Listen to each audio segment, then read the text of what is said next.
You ever wanted to create a deep, expansive Miliastra game? Several features and abilities that your players could combine together using Genshin's combat system for a truly unique gameplay experience? But our Lord Dalway said, in this video, we will discuss matters about how certain key Miliastra features work, what are good game design practices to follow, as well as how these change and apply in the context of designing your very own Wonderland. In developing my first Miliastra game, I learned a lot about how the editor functions, how to approach several do's and don'ts, and things that you should just keep in mind while designing and developing for your very own Miliastra game. Let's start off with defining the scope and boundaries of your Wonderland. In the context of game design, this means not only defining the core features of your game, but also how will they be structured and implemented in the programming software that you chose for it. And in order to do that, you must also know the capabilities and limitations of said software, and how to work with them whenever possible, and around them when not possible. Imagine you were tasked to cut down a tree. An axe can cut down a tree just fine, right? So you pick up the axe and cut down the tree. But later you find out that you're actually supposed to cut down a whole clearing's worth of trees. Suddenly you're gonna find yourself wishing that you picked up the fancy chainsaw for the job instead. What does this mean for Miliastra? This is where I made some of my first mistakes when developing my own game. I assumed that, because the sandbox uses Genshin Impact as a base, that it would be able to support all of Genshin Impact's pre-existing features right out of the box. But that's not exactly the case here. Instead, Miliastra Sandbox is a much more open-ended and free-form game engine than I had originally anticipated. If I had researched the possibilities and inner workings beforehand, I would have definitely planned and developed things differently from the get-go, instead of having to re-evaluate my features after I was already halfway through implementing them. You must know your tool before you start working on your task. Here are some of the known current limits about the Miliastra Sandbox.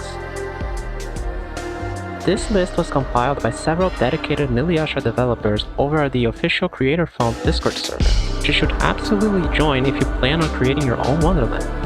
There's always a skilled creator waiting to help you with any questions you may have about the editor at any time of the day, as well as useful resources like this list that I just showed you, FAQs, and many others. Here, in Miliastra Sandbox, is where your organization skills as a developer will be tested. If your game idea is very ambitious and could end up running into one of those limits, you will need to implement logic and countermeasures to avoid reaching that outcome. Say you want to add a bow skill to your Wonderland. This bow skill has several different elements that it could be based on the weapon, based on your character class, and etc.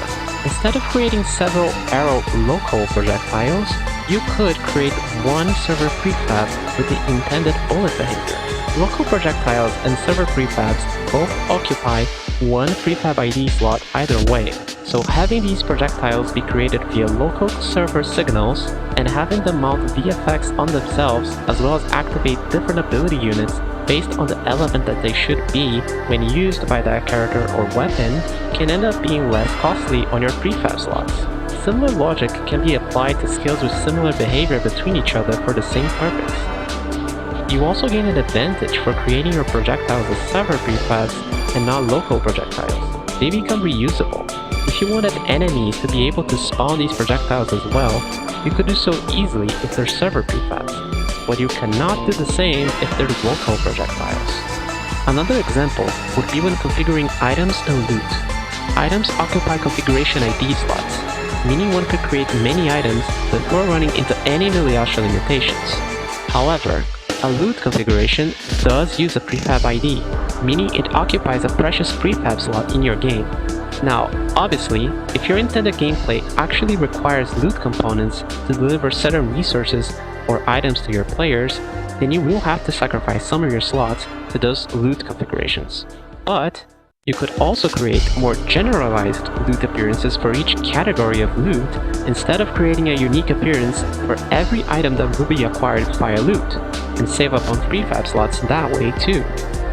And, of course, it goes without saying that if your Wonderland has prefabs that do not actually need to be prefabs, as in they don't need to be created mid-execution repeatedly, then unlike other game engines, where you could still have it as a prefab anyway, the off chance that you might need to create it mid-execution in the future, here in Miliastra, you will want to have it as a regular entity instead, as you want to have access to every single one of your slots that you do have for these features.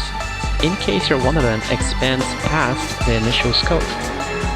Another limitation that certain Wonderlands may face is the amount of load each node execution cycle takes. If your game, for example, has a map creation feature where it generates a lot of prefabs or prefab groups at once, following a set logic pattern to initiate the game, if all that logic simply runs raw, it will very likely run into the excessive asset usage it's causing high server load prompt.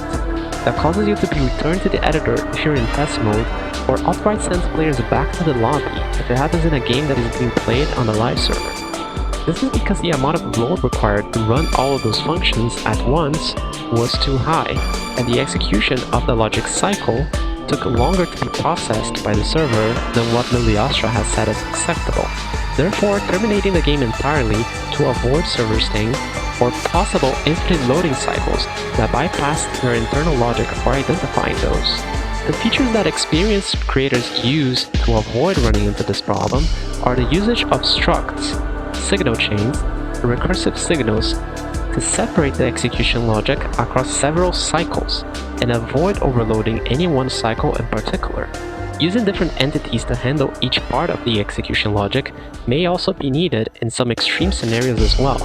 It is already good programming practice to divide the execution of features and delegate them to each specific entity, or in the case of other game engines, different classes, scripts, and game objects. And when developing in Miliastra, having this in mind at all times becomes essential to not run into these game-ending prompts.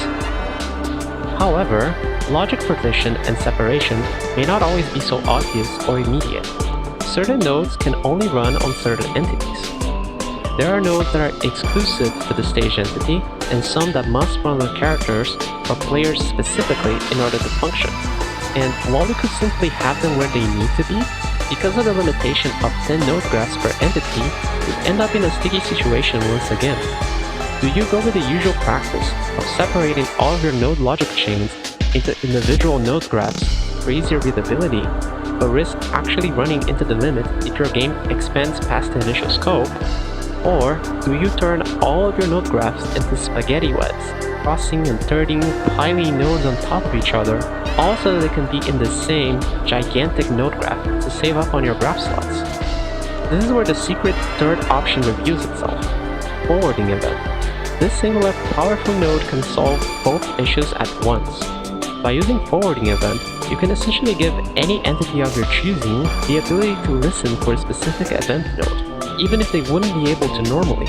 This allows you to unmarry certain functionality from the intended set target, by creating an entirely separate entity for handling the logic that runs up a removal of entities in your Wonderland, allowing your stage entity more room to breathe when it comes to node graph slots in the process.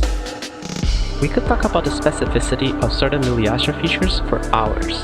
These are the ones that I happened to run head first into when creating my first Wonderland, and affected my development the most. And so, I relay them to you, so you may already know and develop accordingly to get a better outcome than I did. Spend your time making new listings, so that we can all grow and improve as a creation community together. Now for some more crucial game design lessons. We've talked about features, development, and planning, but arguably just as important as creating is caring for how your player interacts with your creation. And here, of course, I am talking about UI and UX. These are some of the trickiest aspects to tackle in any game, and even AAA games fumble them sometimes. A game's UI and UX, when done perfectly, is the lifeblood that will make players flow through your game like a river and not like sludge. These go hand in hand with your game's first impression as well. Spawn your player into several walls of blue stacks from frame 1, and it might close every single one of them without reading a single word, fail your game from the onset, leave, and never come back. Tutorialize them with minimal UI elements, naturally emerging gameplay, tooltips, and navigational icons instead, and they might complete the whole game before they even notice that they did it, because they were so immersed in it to be able to do so. Here's where creators in Miliastra have to be extra cautious. Some of the UI is currently set and cannot be changed. You must design around the limitations once more if your game has to use these UI elements, doubly so for inventory and equipment features. Let me give you an example of why good UI and UX are so important. My game is heavily centered around the inventory and equipment features in Miliastra. Predicting this, I added that information to my game description, something that players can read before the game starts. Later, after receiving some initial complaints of players not knowing there was an equipment system in my game, I also added that information to the table at the start as a tab that triggers a pop-up, said table being accessible before players can begin playing the game, and as a little nameplate above the first enemy camp that players were most likely to tackle. It was not enough. Not even close, in fact. For several weeks after launch, I was still getting negative player feedback about players not being aware that there was an equipment feature to my game, even after I added all those instances of me trying to inform the players of such. It was only after I added a reminder tooltip that would sit to the side of the player's UI for a whole minute whenever a player picked up a new category of equipment that they haven't equipped yet, that I was finally able to extinguish the possibility of players not knowing about the equipment system in my game. The key difference here, in case you would be inclined to think that it was the player's fault for not reading, is that good UX accounts for how different kinds of gameplay sessions will go and when the information will be presented to the player. You need to account for the kind of player that will read every word that you put in your game diligently, and the player who will just rush ahead and get a feel for things via experiencing them themselves. Neither style of player is less valid than the other, and you as a developer must account for both if you want your game's UX to be as good as possible. And just as importantly as that, relevant information must be displayed when it is relevant. If I tell you about an equipment system before you even know how my game plays, how you obtain the equipment, how would that help you? And if you can even equip something right now or not, it's almost the same as me not telling you about it. Another aggravating feature in this instance was the fact that I was using equipable equipment specifically. You may not need to go to extreme lengths to have players be aware of a feature if they can simply access it by playing your game normally. If you set up your equipment affixes to be in effect upon being obtained and not upon being equipped, then the fact that a player simply didn't bother to open their inventory window won't impact their core gameplay experience as much as it would if your equipment effects is set to only take effect when actually equipped to an equipment slot. And at the time that my game was launched, there were no auto-equip nodes in Miliastra Sandbox, so that really was a big structural deficiency of my game that I did not account for in my UX structure. If that happens to your game too, don't be discouraged. It's extremely easy for us as developers to become too familiar with our own games, to the point that we do not see these small cracks in our own game structure. This is also why having new people constantly helping you test and give you feedback is of extreme importance for any game that is interested in being the best version of itself that it could possibly be. This is how you will know if your UI and UX implementations are good or if they still need more polish.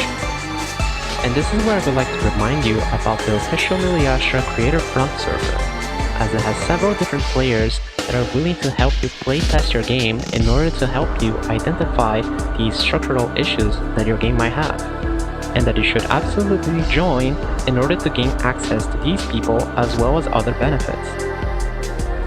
Now, let's talk about guidance. Guidance throughout a gameplay session is also extremely important. If players are simply idling in your game, not quite sure of what to do next, and that information isn't readily available for them, then your UX has failed them. And this is not about being hand-holding. Your game can rely on naturally occurring cues for player guidance, yes, but it is still your job to make sure that players will understand that they're being guided by said invisible hand.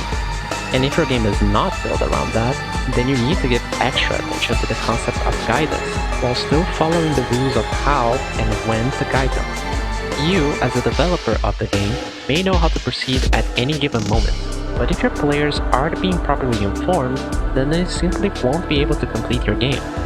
Always make sure that you're on top of a player's gameplay flow through your game, and that they never get stuck anywhere in that flow, unless you very specifically want them to feel stuck for whatever particular reason, say like in a scary or atmospheric type of game.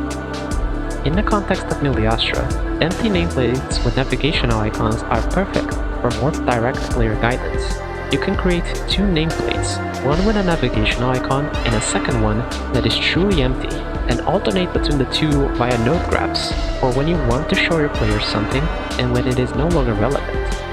When in multiplayer, combining this feature with Boolean filters means that you can show each individual player exactly what they need to see at every moment throughout your entire gameplay session with no problems. There is tons more that we could talk about, as game design is simply that deep, and it is no different for Miliastra. Things such as the importance of a great game cover or thumbnail, a good stage description, even though you still have to account for the players that will skip reading them, how having translations for your game can be a massive game changer depending on the region, and so much more. But as is, this script is getting quite long. These were the major topics that I ran into when designing my first Miliastra game, and what I learned from them. I hope you enjoyed this video, and learned something from it too.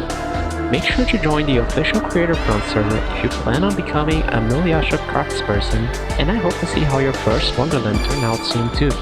This is Dark Stargazer, signing out. Take care!